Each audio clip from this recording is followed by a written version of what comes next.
चिदम्बरम साहब इतने बड़े अनर्गल अर्थशास्त्री होंगी तो वो अपने जमाने के मनरेगा का डाटा उठा के देख ले, नहीं तो मैं उनके घर भेज देती।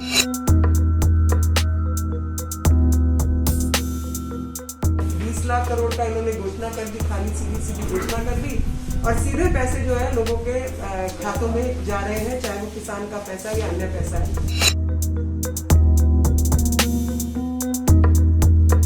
माइग्रेंट लेबर को इन्होंने खाना नहीं दिया और उन्हीं के काम के आधार पर इनकी इकोनॉमी चलती थी।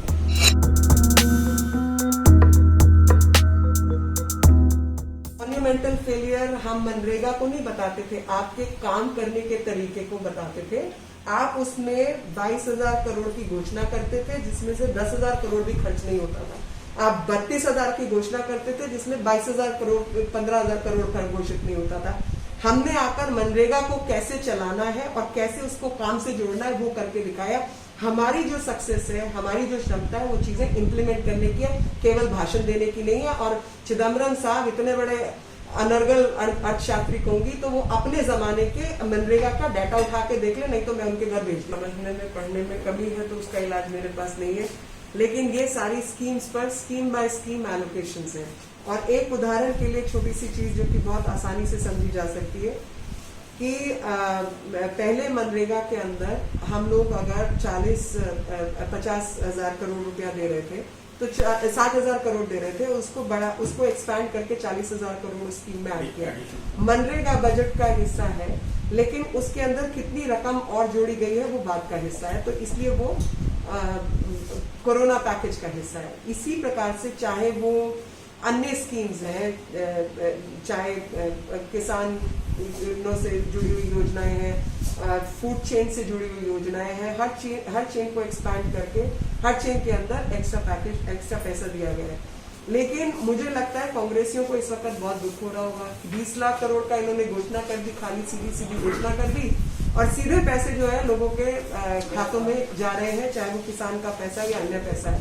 कांग्रेस की सरकार ऐसे समय पर रही होती तो राशन घोटाले का स्कैम हो रहा होता, जैसा आपने दिल्ली में देखा कि केंद्र सरकार ने 36,376 करोड़ टन अनाज भेजा है और इन्होंने केवल 63 टन अनाज बांटा है, बाकी अनाज कहाँ गया।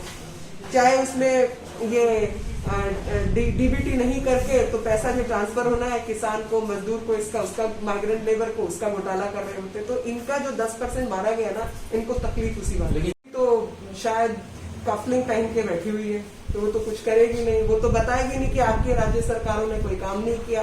ये कफलिंग वाली सरकार है जो कि हाथ मैले करना तो दूर की बात, अपने स्लीव गंदी नहीं कर सकते।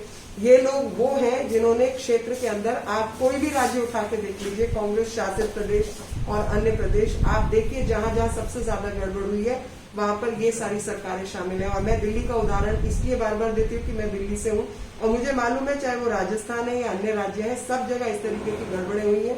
माइग्रेंट लेबर को इन्होंने खाना नहीं दिया और उन्हीं के काम के आधार पर इनकी इकोनॉमी चलती थी। अब जब फैक्ट्री चलाने की बात आएगी, काम करने की बात आएगी, तो लेबर कहाँ से आएगी? जिनके लिए आपको तंबू लगा के उनको रिहाइश बना के रखना चाहिए था, जिनके लिए आपको खाने पीने रहने की प्रावधान करना चाहिए था, वो काम आपने नहीं किए। इसीलिए वो गरीब जो अपने राज्य छोड़कर आपके यहाँ पे आया था ज्यादा पैसा कमाने के लिए, वापस उसी गरीबी में जाना उसको मंजूर है यहाँ रहने की बजाय, क्योंकि यहाँ की स्थिति वहां की स्थिति से बदतर है और उसके लिए यही राज्य सरकारें जिम्मेवार है।